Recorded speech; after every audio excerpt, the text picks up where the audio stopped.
Graça e paz, queridos. Hoje eu quero trazer uma palavra ao teu coração. Olha, eu sei que nós estamos vivendo muita luta, muitos problemas que nós nunca, em outras circunstâncias, imaginaríamos passar pelo que nós estamos passando agora. Nós estamos vivendo grandes desafios, tanto na área espiritual, quanto no nosso emocional, tanto na nossa vida social, diante das nossas famílias. Nós estamos vivendo tempos marcados por incertezas, nós estamos vivendo guerras, crises econômicas, degradação dos valores morais, né? A tecnologia, na verdade, ela vem facilitando um lado da comunicação, mas ela também tem ampliado sentimentos de solidão, de comparação, de ansiedade e o relativismo moral. Ele busca desenfreadamente pelos prazeres momentâneos e faz com que a gente se afaste cada vez mais desse propósito maior, né? Gerando um desafio existencial, algo difícil de preencher, algo que se torna cada dia mais complicado de ser satisfeito, né? Além disso, nós temos essa polarização ideológica, né? Essa falta de empatia. Parece que as pessoas não se colocam mais no lugar umas das outras. Nós estamos dificultando a convivência, né, nessa construção de um mundo mais justo, mais equilibrado. As famílias, elas estão enfrentando desafios terríveis, imensos, laços que vão sendo enfraquecidos todos os dias, né? Uma geração mais jovem tem sido bombardeada com informações, com padrões que distorcem totalmente a sua identidade e os seus valores.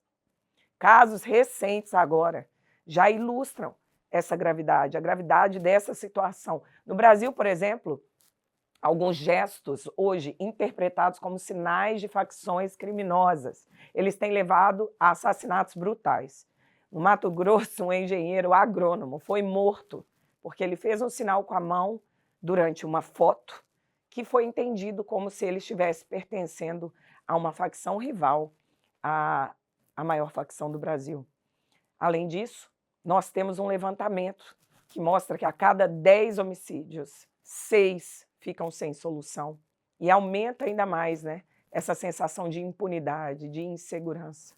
No cenário internacional, nós temos atrocidades que também têm sido cometidas, assim como houve na Síria, quando ex-prisioneiros relataram cenas de horror sob o regime de Assad, incluindo essas torturas, essas condições desumanas que eles estão vivendo.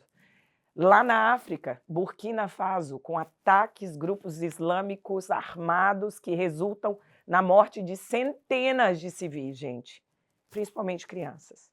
Eu estou dando a vocês alguns pequenos exemplos de coisas que vêm queimando no meu coração, de olhar com profundidade para essa corrupção moral, para essa corrupção de empatia, onde a maldade, a violência permeia a nossa sociedade atual.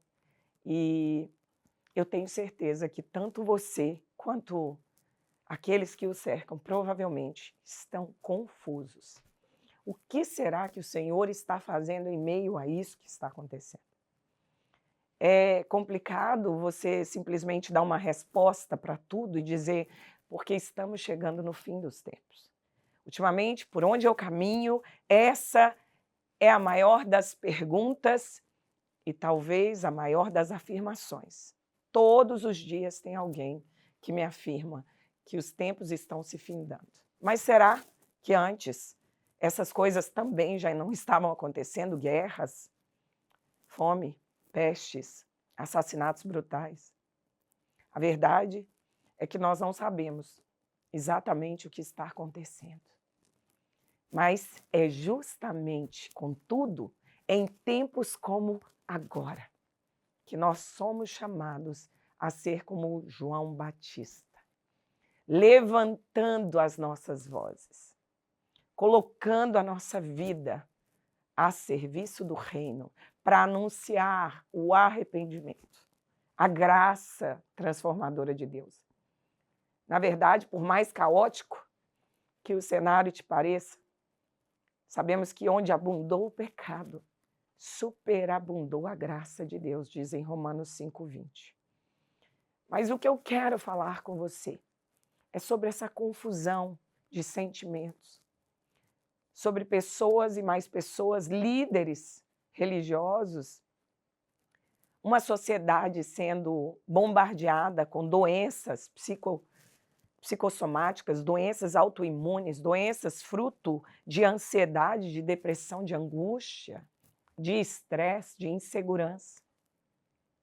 E é com base nisso que eu quero passear um pouquinho com você sobre uma certa situação, sobre a vida de um homem que teve uma vida cheia de contrastes.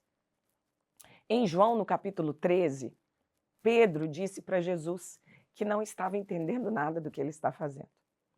Mas Jesus respondeu a ele que mais tarde ele entenderia.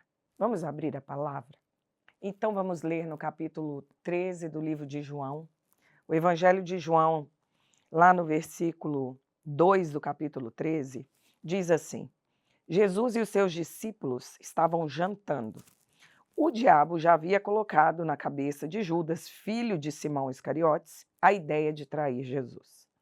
Jesus sabia que o Pai lhe tinha dado todo o poder. E sabia também que tinha vindo de Deus e ia para Deus.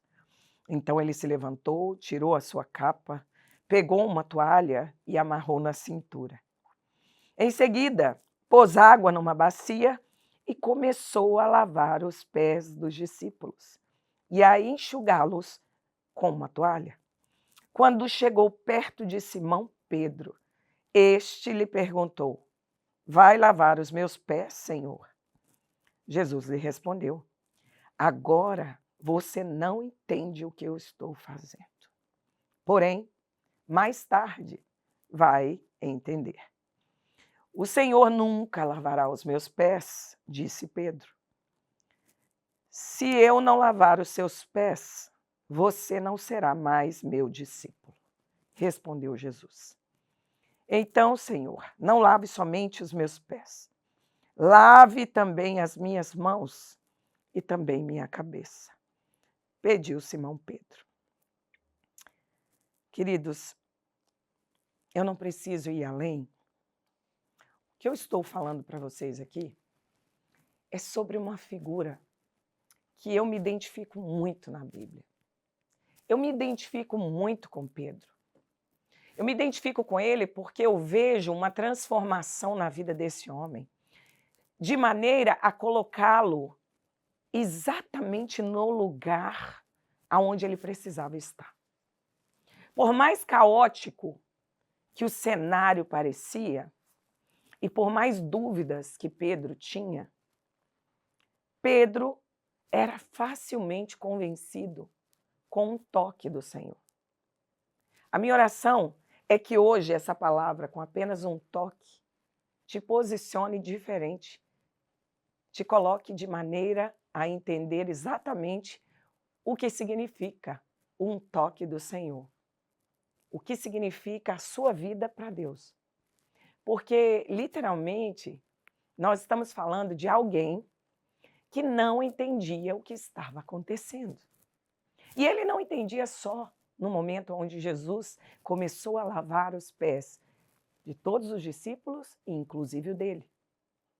Na verdade, toda a vida de Pedro foi regida pela confusão mental. Até que.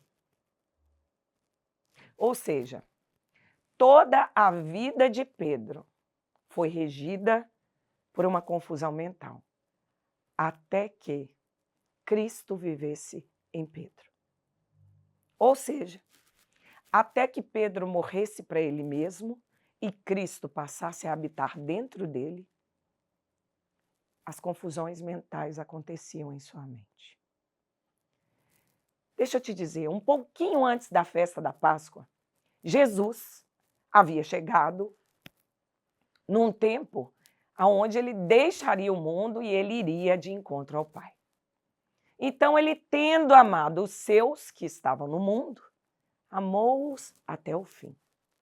Naquele momento onde eu li para vocês que ele estava servindo o jantar, Literalmente, o que Jesus estava fazendo era algo que nós não iríamos entender também. Porque quando nós pensamos em alguém que vai nos levar à vitória, que vai te levar a âmbito de prosperidade, a êxito, a realização de situações de glamour, de enriquecimento, de sonhos realizados, não se pensa como alguém servindo. Ali, Jesus realmente confundiu a mente daqueles homens, não só de Pedro. Os discípulos também não entenderam absolutamente nada do que o Senhor estava fazendo. Na verdade, em Marcos 9, a Bíblia diz que eles não só não entenderam, mas que eles nem ousaram perguntar para Jesus o que Jesus estava fazendo. Eles tiveram medo. Junto com a confusão mental, houve medo. Será que não é isso exatamente que nós estamos vivendo? Junto com a confusão mental, nós estamos cheios de medo. Mas especificamente sobre a vida de Pedro. Como um homem que se entregou de corpo e alma ao que o Senhor quer fazer, à obra dele, aos projetos dele, recebeu promessas de todas as maneiras, aonde ele entende que Deus irá cumpri-las. Pode olhar para a situação caótica que nós vivemos hoje, um vitupério total, e ainda conseguir entender exatamente o que Deus está fazendo. Eu acho que nós seríamos muito pretensiosos em dizer que nós estamos compreendendo tudo que Deus está fazendo. Mas Pedro, ele literalmente foi um dos homens que mais demonstrou essa confusão mental. Porque ele andou sobre as águas, mas ele ao mesmo tempo arrancou a orelha de Malco, quando Jesus ia ser pegado para ser crucificado. Ele teve situações onde o temperamento dele, de um simples pescador, ele era impulsivo, vibrante, ele era de uma personalidade que se transformava drasticamente. Ele era como eu e você, que ao mesmo tempo que temos tanta fé, tanta disponibilidade de fazer o que o Senhor nos pede a fazer, nós ainda se duvidamos, nós temos medo, nós temos inseguranças. A história de Pedro para nós é inspiradora, porque Jesus ele moldou a vida desse homem tão instável como um instrumento precioso de bênção, de justiça. No decorrer da caminhada dele, ele teve tantos contrastes, ele viveu momentos tão impactantes ao lado do mestre, com tanta ousadia, com tanta iniciativa. Como que pode um homem ter a revelação do alto de que Jesus é mesmo o Filho do Deus Altíssimo, quando Jesus pergunta para ele: e para vocês, quem sou eu? E Pedro diz: tu és o Cristo, Filho do Deus Altíssimo.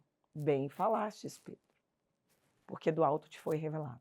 Como pode alguém ter essa revelação em meio aos 12? Ele teve essa revelação. Mas ele também teve uma fé tão imatura, a ponto de negar Jesus, não uma, não duas, mas 3 vezes. A fé de Pedro era imatura, era de alguém que não compreendera os propósitos de Cristo.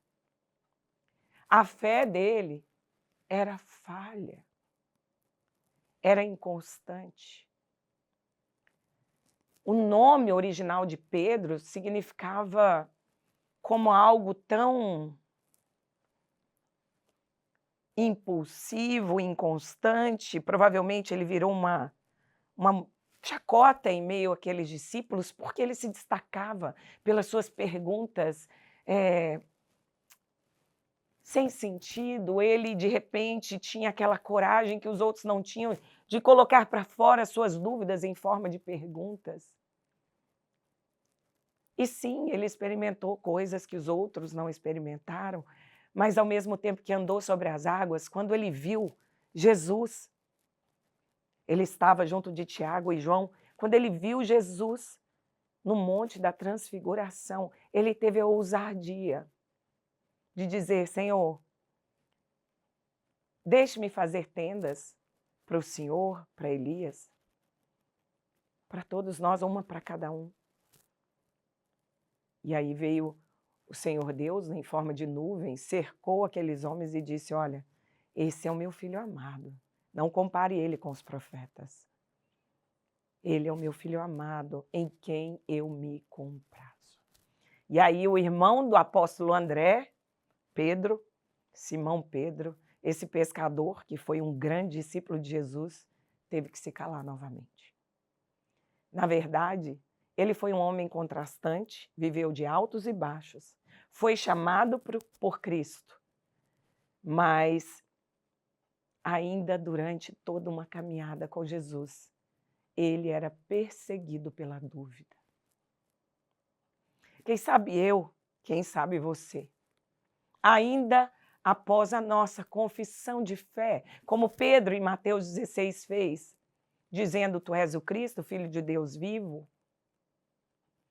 Quem sabe nós não temos essa inconstância a ponto de querer repreender Jesus, como Pedro fez ainda em Mateus 16, dizendo: Senhor, não diga isso, que vais morrer numa cruz.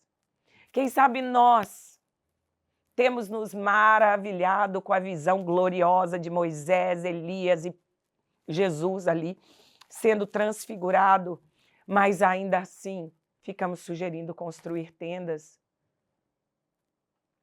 a ponto do Senhor descer numa nuvem e falar conosco, a ponto de nós sentirmos o Senhor nos repreendendo nos nossos dias, na nossa rotina diária. Quem sabe nós já dissemos para o Senhor, já falamos mais de uma vez: prometo não te abandonar. Jesus, prometo não te largar, não largar os seus caminhos, não ensurdecer os meus ouvidos aos teus conselhos. Quem sabe nós estamos negando a Jesus, não uma, não duas, não 3 vezes, mas diariamente. Quando Pedro, um servo do sumo sacerdote, se aproximou dele e Pedro arrancou sua orelha. Será que Pedro não estava com dúvidas sobre cada palavra que Jesus havia pronunciado a respeito dele e a respeito do projeto, o plano de salvação? Será que dentro de nós existe uma conversão 100% certa e absolutamente convicta? Ou será que dentro de nós, em meio à palavra de Cristo conosco, diariamente, não somos invadidos por um sentimento de dúvida, de incerteza, de questionamento? Porque dentro de nós habita uma multidão de milhares de dúvidas, de incertezas. Nunca houveram situações onde a tecnologia, situações onde o desenvolvimento tecnológico tenha sido tão alto, tão grande, tão profundo, que nos faz ser bombardeados com coisas que nós deveríamos abominar. Nós olhamos para as nossas famílias, muitas vezes nós temos que ter várias caras diante de cada um da família, porque você não pode nem mesmo ter uma demonstração muito convicta daquilo que você crê, sem que ofenda a fé de alguns dentro da sua própria casa. A pergunta é: por que Jesus não nos salvou antes de cometermos nossos pecados tão antigos? Porque ele não nos alcançou um pouco antes? Porque ele simplesmente não nos perdoou. Ele não poderia ter feito de forma mais simples? Será que ele não sabia, naquela cruz? Será que ele foi surpreendido e não sabia a grandeza dos nossos pecados? A ponto de conseguir confessá-lo com uma boca e duvidar no coração com outra? Talvez seja por isso que ele disse: o meu povo me louva com os seus lábios, mas o seu coração está distante de mim. Nós entendemos um homem que depois de encontrar com o Senhor, caminhou em dúvida. Um homem que depois de conhecer a bondade do Senhor, ele não entendia muito bem como as coisas seriam e funcionariam na sua história. E por isso ele errou tanto. Por isso ele negou a Jesus tanto. Por isso ele feriu tantos. Por isso ele foi tão envergonhado. Por isso ele virou um vitupério, uma vergonha com as suas perguntas, ainda que caminhando com Jesus. O que falta para nós? O que falta no nosso intelecto para que a gente consiga caminhar de uma maneira tal aonde nós entendamos que não há mais lugar para dúvida? Porque nós olhamos para Pedro e nós não conseguimos compreender como alguém está lado a lado com o Filho de Deus, com um homem que levou sobre si as nossas dores e enfermidades, com um homem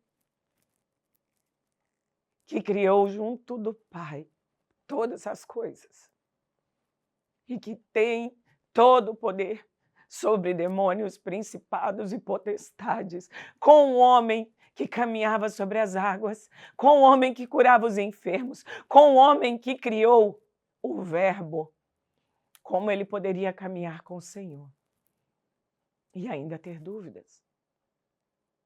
O mais interessante é que, por ter dúvidas, Jesus nunca considerou Pedro um traidor. De fato, nem mesmo quando ele traiu a Jesus 3 vezes, o Senhor o viu como um traidor. Traidores não fazem parte da nossa vida, da nossa história. Pelo menos não devem fazer. E Jesus não tirou Pedro da sua história. De fato, Jesus o comissionou. Ao contrário de eliminar da sua vida, Jesus colocou Pedro de volta no trilho do trem. A ponto de fazê-lo lembrar da sua traição, entre aspas, que foram as 3 vezes onde ele já havia predito que Pedro negaria conhecer o Mestre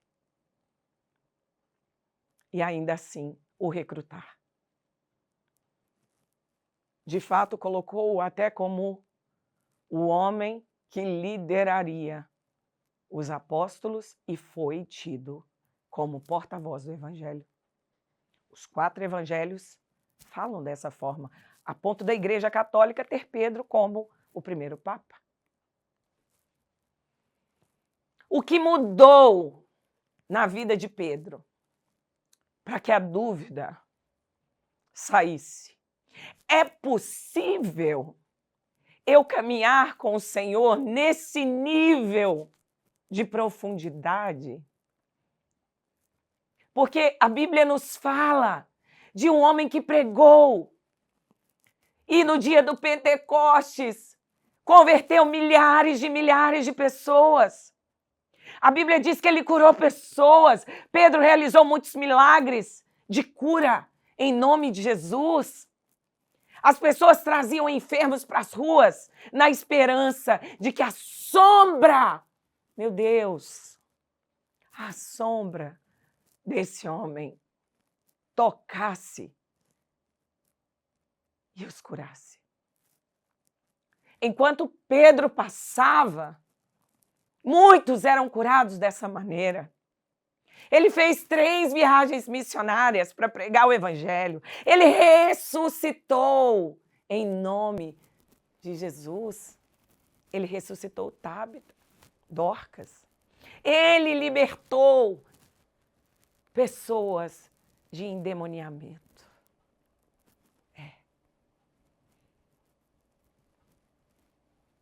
Ele foi o único que teve um anjo. Você já viu um anjo? Eu nunca vi.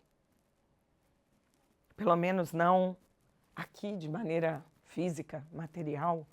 Talvez tive 2 ou 3 situações onde eu sabia que era um anjo em forma de uma pessoa, mas eu nunca vi um anjo por si só. Sei que na internet existem alguns relatos, alguns creio que são legítimos, de pessoas que tiveram verdadeiros encontros com anjo. Meu esposo mesmo é uma dessas pessoas que já viu um anjo. Quando orava por alguém, eles oravam na igreja e o rapaz foi batizado com essa tenaz que estava na mão de um anjo. E o meu esposo me contou essa história. Mas Pedro teve um anjo o libertando da prisão em Jerusalém. Pedro foi aquele que todas as vezes que nós precisávamos de um homem para defender a reputação, se é que é necessário, para ser o porta-voz do Evangelho de Cristo, ele foi o escolhido para isso. Pedro foi aquele que se entregou numa morte violentamente digna, porque ele foi crucificado de cabeças para baixo. Porque ele pediu que não o matassem como Cristo, o seu mestre e Senhor, foi morto. Ele disse ao imperador romano Nero, no ano de 67 da era cristã, ele disse assim: por favor, se você quiser me matar, você me mata. Mas não me mate como Cristo. Eu não sou digno de morrer como meu mestre. Porque ele foi acusado de ateu e de atentar contra a estabilidade do império, a estabilidade social. Agora eu pergunto para você, o que fez com que um homem que por medo de apanhar ou de sofrer algum tipo de consequência, negasse a Cristo, que estava ali ao lado dele, no mesmo ambiente, mas longe de Cristo, dizer, eu quero morrer por ele. Cristo já não estava mais entre eles. E ele disse, eu quero morrer por ele, mas eu não quero morrer como ele, porque não me vejo digno. O que realmente aconteceu? O que aconteceu no coração de Pedro? Para que a dúvida fosse embora. A morte de Cristo tocou Pedro. Quando nós entendemos que enquanto nós não nos entregarmos à nossa morte pessoal, dos nossos pensamentos, enquanto nós não nos entregarmos em nossas afirmações, enquanto nós não confiarmos sem reservas no Senhor e entregarmos como que morrendo para nós mesmos, nós não conseguiremos evitar as dúvidas. A fé, ela está intrinsecamente ligada à minha capacidade de morrer para mim mesmo. Sem entender esse processo, o cristão vai continuar mentindo para si mesmo. Eu e você vamos continuar sem entender como Deus vai usar a nossa vida. E nós vamos ser pessoas deficientes e incompletas. Nós não vamos conseguir caminhar uma milha a mais, nós não vamos conseguir negar as nossas emoções, nós não vamos conseguir cumprir um propósito mais alto que nós não vamos entender o processo. Eu vejo que somos criados para produzir resultados, para conquistar espaços, para romper limites, para realizar grandes coisas, grandes empreendimentos, para crescer, para avançar. A nossa natureza, ela não é totalmente explorada. E quando nós vivemos sem desafios, nós nos sentimos estagnados, nós ficamos infelizes, porque a nossa natureza foi feita para criar grandes coisas, para expandir. E essa expansão, ela começa dentro de nós, na área dos nossos pensamentos. Derrubando os nossos limites internos e externos. E aí nós começamos a adquirir, ao longo da nossa caminhada, caminhando com o Senhor, nós conseguimos ampliar a nossa visão para poder realizar grandes coisas, para produzir resultados. Nós entendemos que Deus nos dá pequenos sinais de que existe um plano de ação para crescer. Nós precisamos, na verdade, ter essa mente livre, metanoia, porque nós temos que entender que todo crescimento, ele se dá com expansão de algo, mas principalmente com planejamento, consolidação e edificação. Quando nós entendemos, nós dizemos que um crescimento ocorreu, foi quando ele atingiu metas e ele sobreviveu pela estabilidade do tempo. Então, ao invés de ficarmos passivos, inertes, apenas desejando uma fé inabalável, estável, desejando crescimento, precisamos aprender a tirar dos sonhos uma visão. E da visão, ações correspondentes. Esteja pronto para reunir conhecimento, preparação e ação, para que a sua visão se abra, para que você consiga dizer, a visão se estabeleceu aqui. É tempo de ampliar o horizonte que te rodeia. O crescimento, ele está intrinsecamente ligado ao conhecimento. E sem o conhecimento, jamais podemos crescer. Pode ser natural ou pode ser sobrenatural. De fato, você nunca irá além do seu conhecimento, a menos que haja, da parte de Deus, uma intervenção divina através da sua soberania. Portanto, eu quero te dizer, querido, esteja pronto para vivenciar os propósitos de Deus, as oportunidades. Nessa mensagem, no ano de 2025, já, hoje, dia 1º, eu quero te dizer que houve de Pedro uma disponibilidade de aprender e entender o que ele ainda não havia entendido. Ele, através de conquistas no seu esforço, através daquilo que nós chamamos de sabedoria de Deus, ele começou a alcançar alguns objetivos. Qualquer momento, algo extra da parte de Deus pode invadir o teu coração. Muitas vezes não depende de maneira nenhuma de que você se esforce. Mas eu tenho certeza que como o Senhor pode fazer muito além do que pedimos e do que pensamos pelo seu poder que opera em nós. E Ele pode fazer e Ele quer fazer. Nós só vamos viver o extraordinário, como Pedro viveu, o crescimento em todas as áreas da vida. Nós só vamos eliminar as nossas dúvidas quando nós entendermos que Deus através de Jesus, se entregou pelos nossos pecados. E Ele, de verdade, coloca sobre nós o patíbulo da cruz, de uma forma infame, aonde nós entendemos que dos nossos pecados Ele não se lembra mais e que nós precisamos exercitar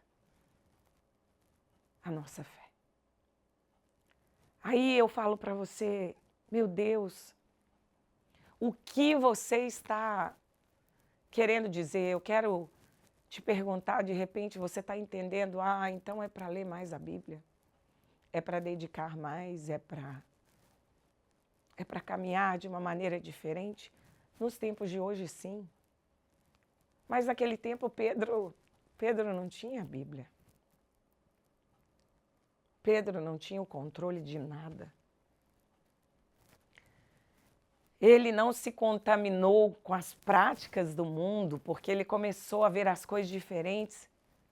Mas, queridos, o seu testemunho é tudo que Jesus quer para salvar a nossa nação, para salvar vidas. Deixa eu te dizer algo. Deus, Ele poderia sim ter salvado Pedro antes de tudo isso ter acontecido. Antes dele negar, antes dele cortar a orelha, antes dele fazer perguntas ditas como vexatórias. Deus poderia ter feito. Jesus poderia ter feito. Jesus poderia ter prevenido Pedro de passar tanta vergonha. Mas ele não fez. De fato, ele ainda quis que tudo ficasse documentado. Assim como está documentado o teu passado. Mas, irmã Renata, você disse que o Senhor não se lembra mais dos meus pecados, do meu passado. Sim. Não é por obras, é por fé, é por graça. Então, o seu passado, de fato, não tem importância em nada. À medida que você se entregou ao Senhor, à medida que você se arrepende quando peca, à medida que você é transparente de coração, genuinamente fiel àquilo que o Senhor te pede para fazer. De fato, para salvar o seu passado, não é levado em consideração. Por isso ele diz, eu não me lembro mais. O seu passado não importa para que você seja salvo. Mas o seu passado é exatamente o que Deus quer usar para que outros sejam salvos. Eu estou falando para pessoas que possuem situações no seu passado que de repente negam, de repente se envergonham a ponto de não contar mais, de não testificar mais. É interessante que quando Jesus foi falar com Pedro, ele chamou Pedro baseado no seu passado. Como isso? Até para poder comissionar aquele homem e dizer, olha, eu estabelecerei a igreja e as portas do inferno não prevalecerão. E dentro disso tudo, Pedro, eu preciso que você comece a fazer a minha obra, a obra de cuidar das pessoas, de salvar vidas, de cuidar de ovelhas, apacentá-las. Quando Jesus disse isso para Pedro, Jesus, ele fez em forma de 3 perguntas, exatamente para lembrar a Pedro das suas 3 situações de traição com Cristo. Que coisa estranha, né? Jesus comissionando alguém e lembrando aquela pessoa do que ela já fez para ferir ele. A palavra hoje é: lembra-te quem eras, Coloque-se e posicione-se a partir de quem eras. Porque quando eu olho de onde eu saí, eu entendo o quão maravilhoso e grande é o Deus que eu sirvo. Sabe o que mudou em Pedro? Sabe o que fez um Pedro antes e um Pedro depois? Sabe o que fez o marco divisório de retirada de qualquer dúvida na vida desse homem? Foi o encontro dele com o passado dele. O fluir da graça do Senhor sobre nós. Ele é derramado quando nós lembramos de onde saímos. Quando nós nos lembramos quem éramos. Uma grande mentira desse século tem sido o Satanás colocar no coração de líderes, de pessoas, o medo e a proteção pela sua reputação. As pessoas estão tão preocupadas com a sua reputação que elas não testificam mais de um Deus que transforma vidas. Ela não testemunha mais das grandezas de Deus para usar um assassino, um traidor, um homem violento, impulsivo, instável, problemas emocionais, psíquicos, de inveja, de tanta sorte de maldição, para ser um homem que possuiu a sombra curadora, a palavra salvadora. Porque da boca de Pedro saíram palavras que salvaram milhares de milhares. Em certa feita, 3.000 de uma só vez se converteram a Jesus.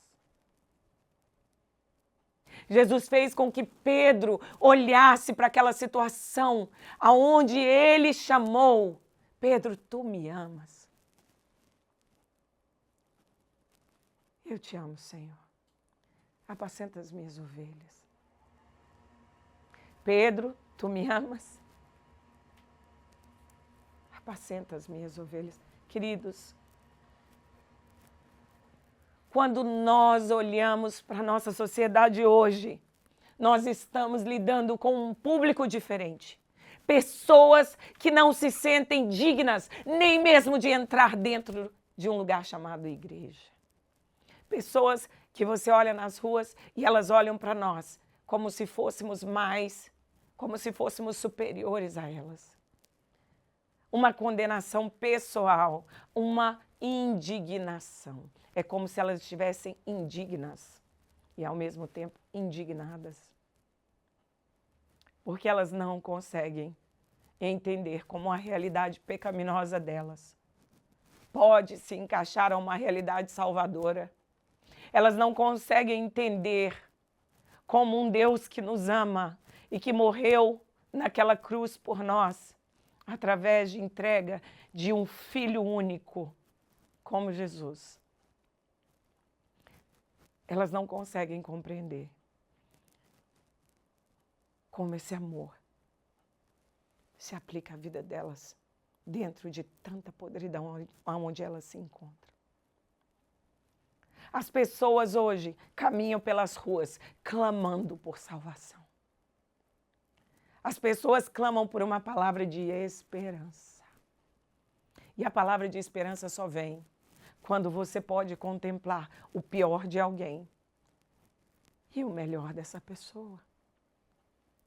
Por isso os testemunhos foram tão importantes nos tempos passados. Quando Paulo era levado de lugar em lugar, uma das coisas mais lindas do Evangelho é você perceber que ele era o primeiro que falava dos seus erros, dos seus pecados.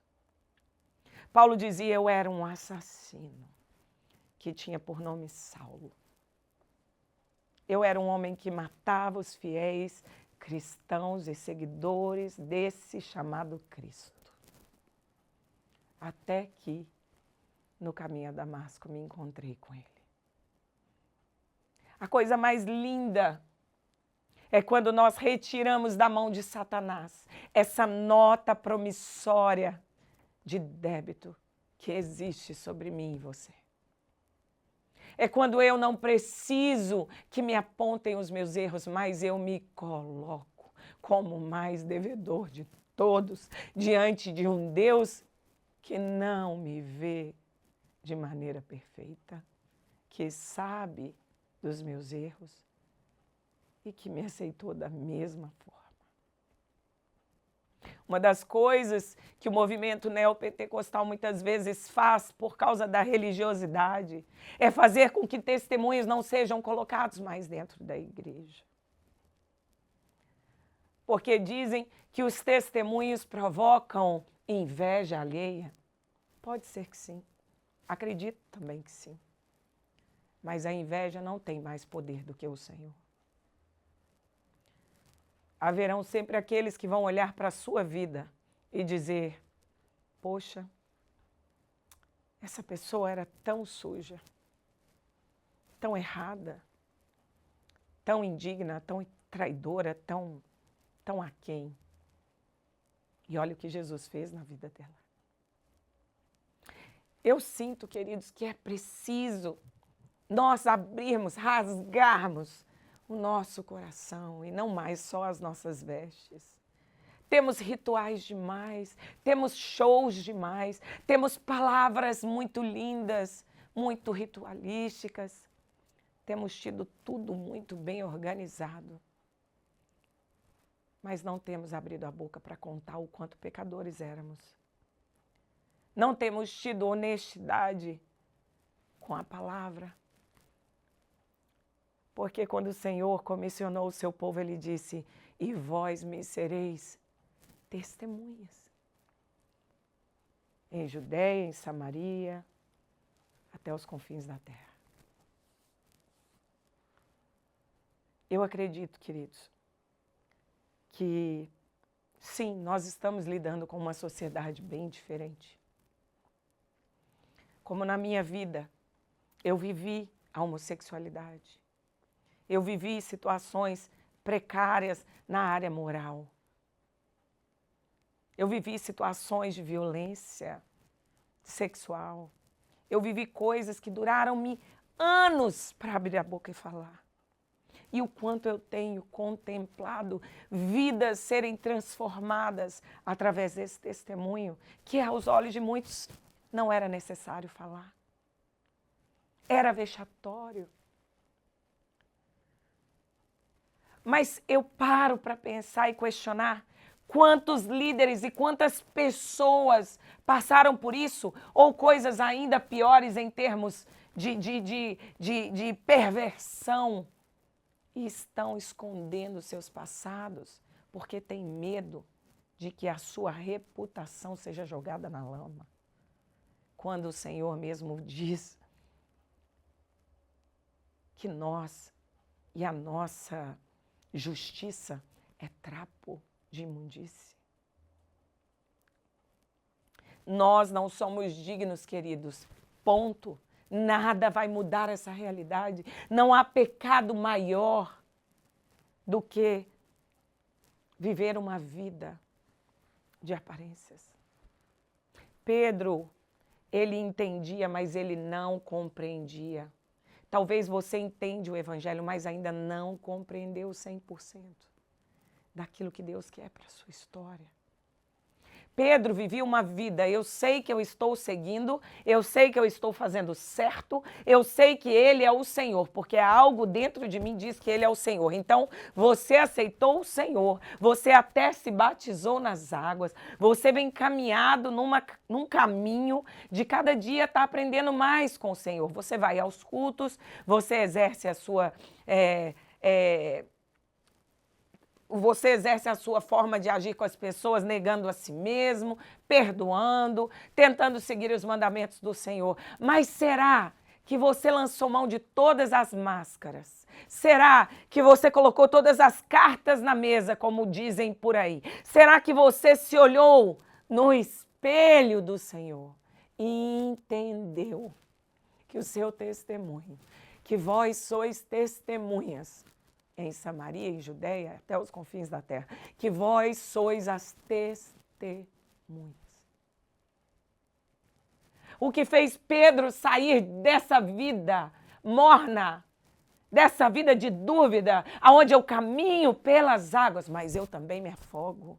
Aonde eu tenho fé que tu és o Cristo, Filho do Deus vivo, que vai se entregar naquela cruz por mim, mas eu arranco a orelha fora de quem veio te levar em direção ao seu propósito. O que fez Pedro sair disso, desse lugar de instabilidade moral e espiritual, o que fez Pedro alcançar o propósito da vida dele, foi justamente arrancar todas as máscaras de quem ele era. E verdadeiramente buscar ao Senhor, de maneira a não esconder nem mesmo dele nada. Queridos, durante um tempo da minha caminhada cristã, eu me lembro muito bem que até orando ao Senhor, até falando com Deus, eu não falava, ou eu não buscava me concentrar nos meus erros do passado. Quando, na verdade, quando eu olho para o meu passado, é aí que a minha fé é fortalecida. É aí que eu entendo que Ele era Deus lá, quando eu ainda estava no pecado, porque até aquilo cooperou para o meu bem. Queridos, quando eu me envergonho daquilo que eu vivi, eu estou me envergonhando do futuro que eu tenho para ministrar. Eu estou me envergonhando do que Deus fez na minha vida. Ah, Deus fez a prostituição na minha vida? Deus fez o pecado na minha vida? Sim, Deus permitiu que você estivesse diante de toda essa lama. Porque você só ganha autoridade, você só ganha condição de ministrar sobre algo quando você verdadeiramente vivencia esse algo. Então, essa mentira de Satanás de colocar vergonha, opróbrio, aonde na verdade não existe vergonha em um passado pecaminoso, queridos. Não foi para isso que Cristo morreu na cruz por nós. Essa mentira do diabo, dizendo que você viveu essa vergonha, tem que cair por terra de uma vez na sua vida, na minha vida. Porque, na verdade, a única coisa que o Senhor fez é nos permitir passar pelo processo para ganharmos autoridade, para cumprirmos a nossa missão. Ou seja, aqueles que não vivenciaram o que você vivenciou, com certeza, não vão ser completos como você. Porque você só pode exercer e ministrar sobre algo que você verdadeiramente viveu. O Senhor hoje tem o poder para curar, porque Ele viveu as chagas. Ele tem autoridade para perdoar. De verdade, porque Ele exerceu o perdão de coisas que não havia como ser pagas, de débitos que não tinham como ser pagos. Ele exerceu misericórdia. Então, Ele entendeu a nossa condição. Todo o Evangelho, ele é o exercer de algo. Todo o Evangelho, escreve isso que eu estou dizendo. Todo o Evangelho de Cristo, toda a Bíblia, é o exercer de algo que eu fui ministrado. Quando o Senhor ministra em nós, situações de tristeza são usadas para situações de alegria. Quando Ele ministra em nós, situações de homossexualidade são levadas a um lugar onde você começa a libertar pessoas da homossexualidade. Situações de mentira são ministradas, aonde o Senhor permite que você comece a libertar pessoas da mentira. Quanto maior as desgraças que você passou, quanto mais tristes for o seu passado, mais autoridade você tem para ministrar o Evangelho.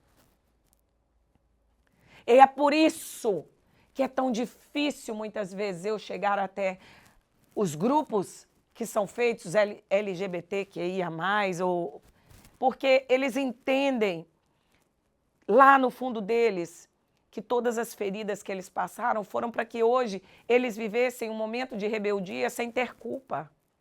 Quando, na verdade, tudo que eles viveram foi treinando eles preparando o caminho. O Senhor não faz com que você chegue a ter sucesso, a viver momentos onde a sua mão vai curar, onde a sua palavra vai curar, vai ministrar, se você não tiver vivido momentos de muita dor, onde existia enfermidade, onde existia perversão. Essas pessoas estão na faculdade do Senhor, nós estamos na faculdade do Senhor, a nossa vida é a faculdade do Senhor, aonde nós temos um processo a passar. E eu digo para vocês, eu estava conversando com a minha filha, ela está fazendo o último ano da faculdade de medicina aqui nos Estados Unidos. E ela disse para mim, mamãe, eu não compreendo. Porque quando chegar um paciente, eu não vou explicar para ele que a célula passa por esse processo para criar a dopamina. Eu não vou utilizar isso no meu dia a dia com os pacientes. E às vezes é tão frustrante porque é tão difícil compreender. Eu estudo 14 a 16 horas por dia, mamãe, e às vezes é tão difícil compreender. É uma matéria, são matérias e mais matérias tão profundas, tão complicadas, tão cheias de minúcias. Eu não vou utilizar isso no meu dia a dia. Mas certamente, se eu não passar por esse processo de estudo e conhecimento, eu seria uma médica deficiente e incompleta. O que eu quero dizer para você é que graças a Deus pelo seu passado terrível, graças a Deus pelo meu passado terrível, eu não preciso ter orgulho dele, mas eu também não preciso me envergonhar dele. Porque ele é a minha catapulta para realizar os propósitos mais altos que Deus tem para mim. Quando você aprender que o seu passado, os seus erros, os seus pecados mais sujos são, na verdade, o que aponta para o seu propósito de vida, você vai arrancar a dúvida do seu coração. Você só tem dúvida quando você não tem o entendimento de por que você viveu aquela vida, aquela história. Quando você começa a entender o fim, você começa a entender o princípio, você começa a entender o princípio, você começa a entender o fim. E eu conclamo você hoje a olhar para o seu passado.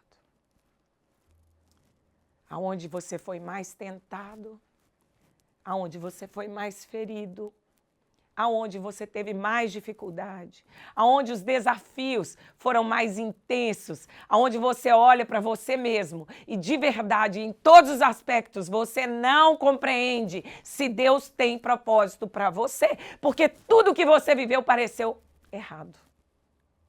Incertezas, marcado por incertezas, degradação de todas as formas, a sua vida não compreende, não combina com a vida de um crente ou de alguém que Deus tem propósito.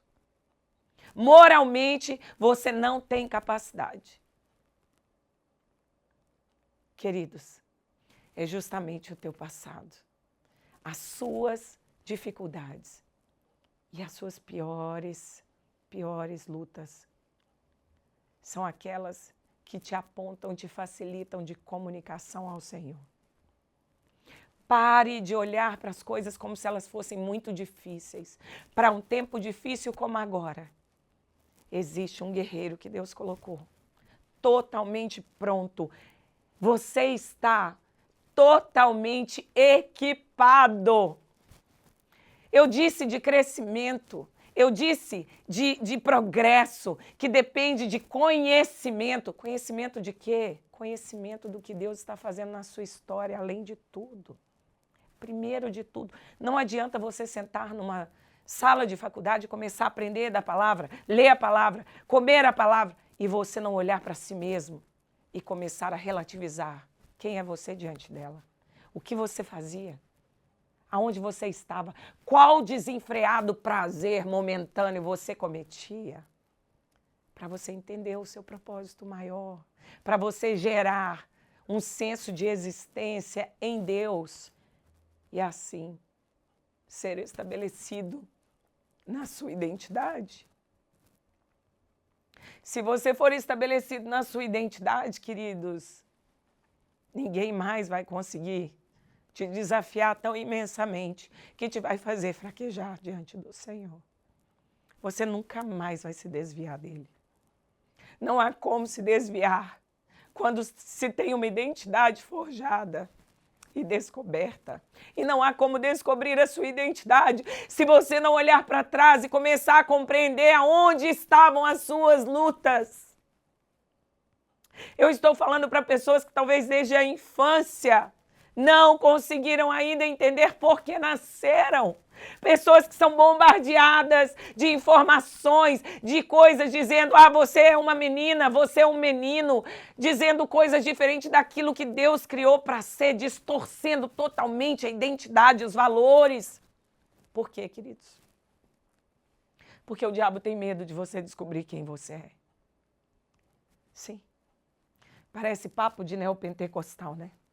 O diabo tem medo, ele tem horror de que você seja liberto ou liberta, conhecendo quem você é e a sua verdadeira identidade. A sua verdadeira identidade, ela fala, ela grita. E esse versículo, onde o Senhor não se lembra do seu passado, ele só é utilizado para dizer que o Senhor não nos culpa pelos nossos erros.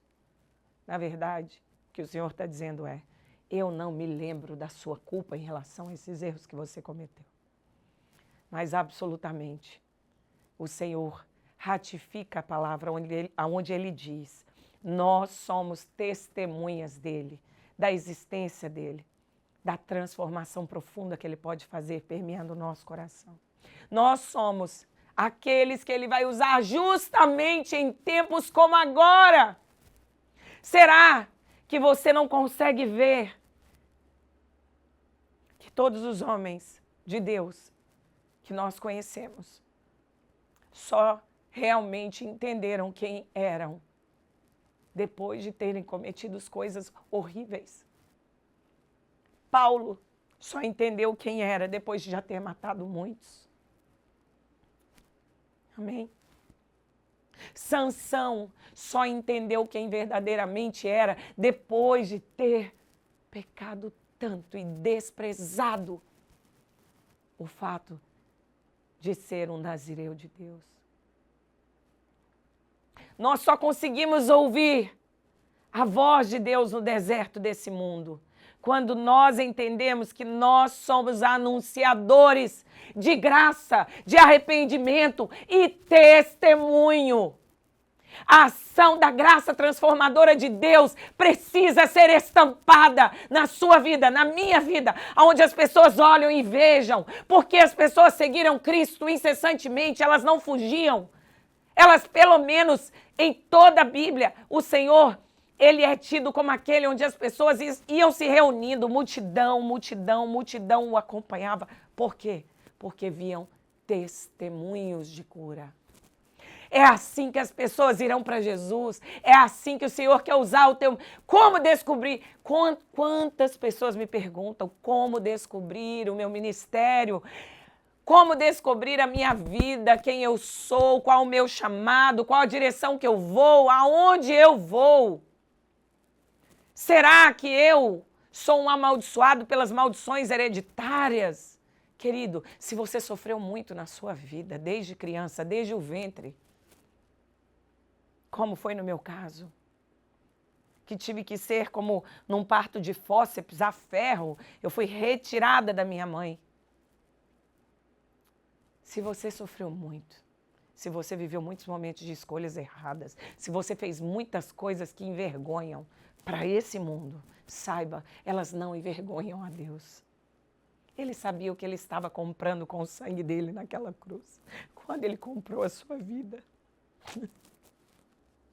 E como ele diz em Romanos 5:20, aonde abundou o pecado na sua vida, vai abundar, superabundar a graça transformadora do Senhor que te salvou naquela cruz. Oh, aleluia! Que você possa olhar para a sua vida e ver o quanto você é especial e escolhido. Que você possa olhar para a sua história e dizer: quanto mais vergonha, quanto mais opróbrio existe, maior é o meu chamado, maior é aquilo que foi derramado sobre mim. Compreenda o que ele está fazendo, para que ele não precise falar com você todos os dias, como você viu ele falando para Pedro. Pedro, o que faço agora, você não está entendendo, não está compreendendo, porém entenderá. E Pedro disse: Senhor, me lava por completo. Não lava só os pés, mas lava também as mãos e a minha cabeça. Eu quero te dizer que muitos antes de nós também tiveram dúvidas. Também tiveram dúvidas. Também tiveram a incompreensão do que estava acontecendo. Nós não entendemos mais o que está acontecendo, queridos. Nós estamos vendo as nossas crianças serem bombardeadas com situações terríveis onde elas não sabem mais quem são. Se elas nascem menino, elas agora são bombardeadas por ideologias satânicas, fazendo com que elas nem tenham certeza mais da única coisa que elas poderiam ter certeza, que era o sexo. Se era menino ou menina. Nem isso. O diabo tem tocado em nós, tem tocado na sociedade, tem tocado nas nossas famílias, retirando todas as nossas certezas, mas as nossas certezas não se amparam naquilo que os nossos olhos estão vendo, queridos. Oh, pois assim como em Marcos 9, os discípulos também não entenderam o que Jesus estava fazendo quando ele falou da ressurreição, nós também não entendemos, mas prosseguimos caminhando, olhando para o Deus de graça, que nos transformou, que nos conectou, que nos perdoou e que quer nos fazer testemunhas genuínas, verdadeiras e sem dúvida sobre a existência e a grandeza dele. Entenda que as pessoas só vão vir até nós, assim como foram a Cristo, quando elas entenderem que especificamente, justamente, por nós sermos tão pecadores e não sermos hipócritas, que escondem os seus pecados e que se veem tão santos, tão superiores aos pecadores. Quando eu olho para um transexual, quando eu olho para um homossexual ou um travesti, ou quando eu olho para alguém que está cometendo qualquer outro pecado diferente do meu, e eu penso que eu sou melhor que ele, ali eu estou usando a máscara da religiosidade. Mas quando eu digo, talvez eu não estou cometendo o mesmo pecado dele, mas eu também cometi outro. Senta aqui, querido, deixa eu te contar o que eu já fiz. Isso não é se gabar, isso não é ter orgulho do pecado, isso não é ficar relembrando o passado que Deus jogou no mar do esquecimento, não. Isso é ser as testemunhas que Jesus pediu, que Jesus chamou, que Jesus comissionou.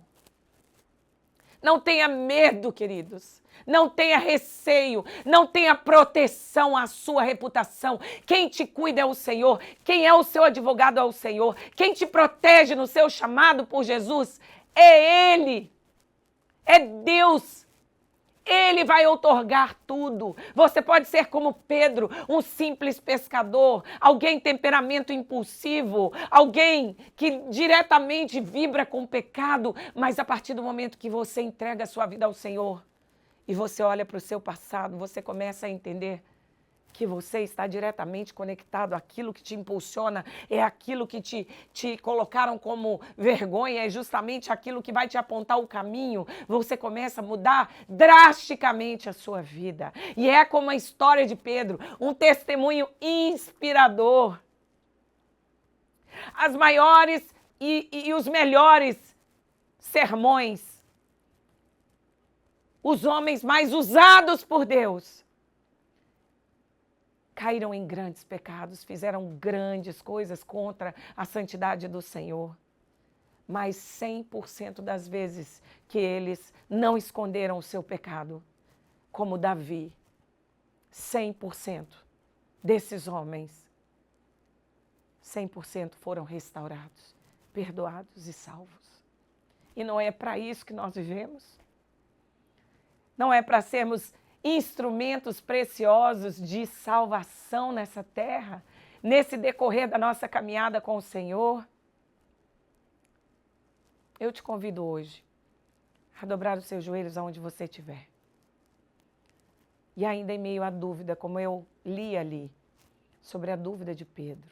Uma das situações, né? Porque a vida dele foi cercada de dúvidas até que Cristo passou a viver em Pedro.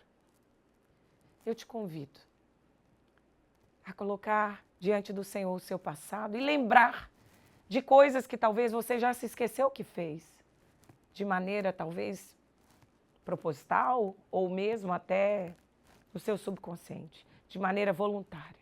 Você preferiu não lembrar desses momentos. Sabe, quando eu começo a falar do que Deus fez na minha vida, eu não sei você, mas o meu coração queima, porque eu começo a ver que essa ousadia, essa iniciativa me leva para mais perto dele. E eu começo a amadurecer essa fé que antes tão imatura, queria proteger a sua própria reputação, mas hoje ela já se entrega na condição de entender que eu sou devedora, queridos, de uma dívida impagável e que não há como compreender bem quem eu sou, os propósitos de Deus em mim e a minha missão nessa terra e o meu papel em meio a essa sociedade, a esse mundo caído, sem olhar para aquilo que eu fui e para aquilo que eu me tornei. Principalmente para aquilo que eu fui. Porque se eu vivo o evangelho hoje verdadeiro, o que eu me tornei, de alguma maneira já vai ser transparecendo o tempo todo. De alguma maneira, nós já vamos estar ali, puxa, compreendendo a transformação de Cristo. Que você e eu possamos nunca mais nos envergonhar do que vivemos, mas simplesmente sermos porta-voz de um evangelho que transforma, que cura, que salva. Um evangelho que não condena, um evangelho que ama. Acima de tudo, ele ama. Ele não se faz superior a ninguém, mas ele se vê como uma coroa da criação de Deus, como uma vítima da graça imensurável e do amor ilimitado e incondicional daquele que morreu por nós. Talvez uma mensagem simples para alguns, mas a minha alma enferma e que duvidava de quem eu era no Senhor, só teve verdadeira libertação à medida que eu abri a boca e eu testemunhei dos meus eventos do passado mais sórdidos.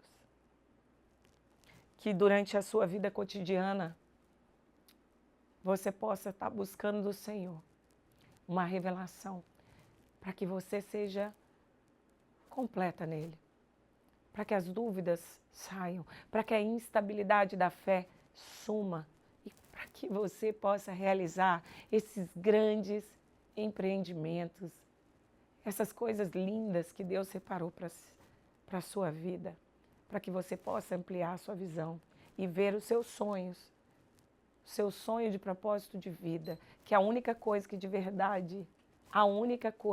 verdade vai completar você como ser humano. Lembre-se, estamos no mundo mau, mas foi no mundo mau que Deus usou, que Deus fez coisas maiores e que Deus fez com que nós nos levantássemos como aqueles que temos a oportunidade de testemunhar e de ser grandes nessa terra, como aqueles que Deus usou de misericórdia. Deus te abençoe e até a próxima. Em nome de Jesus.